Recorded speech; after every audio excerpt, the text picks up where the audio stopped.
एक बेटी शादी के बाद अपने पिता के घर आई है। सुनिए वो अपने पिता से क्या कहती है। कुछ पंक्तियाँ हैं तो।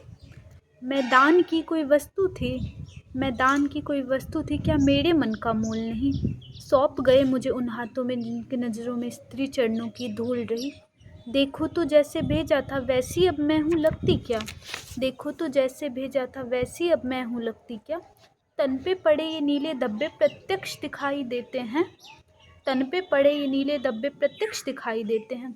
ओझल करने का तो मैंने यत्न किया था बहुत अनेक। छिप ही ना रह सके बताओ अनगिनत दाग जो थे ठहरे। रो रो कर एक बार मैंने माँ को फ़ोन मिलाया था। आहट मेरी रोने की सुन शायद माँ का हृदय घबराया था। सारी बातों को बता दिया, हर दुख से पर्दा उठा दिया। बिलख बिलख कर रोई मैं और भरे गले से बोल उठी। माँ अब ना देर लगाओ तुम, जल्दी से आ जाओ तुम। वह दानव फिर से आता होगा झूठा पुरुषार्थ दिखाने को। माँ अब ना देर लगाओ तुम, जल्दी से आ जाओ तुम। तब माँ यह सब सुन बोल उठी, धीरज धर मेरी गुड़िया। इन छोटी छोटी बातों पर घबराना बिल्कुल ठीक नहीं। थोड़ा बहुत तो सहना होगा। सुन लाडो बात मान मेरी।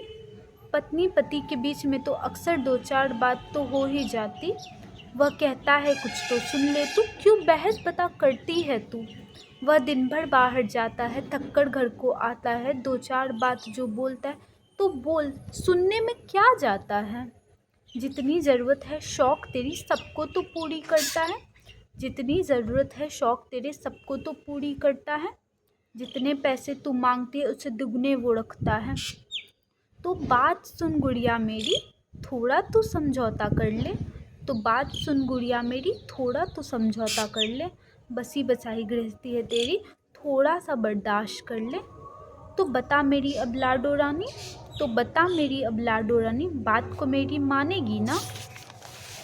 अपने माँ बाप के नाम पर कीचड़ तो नहीं उछालेगी ना।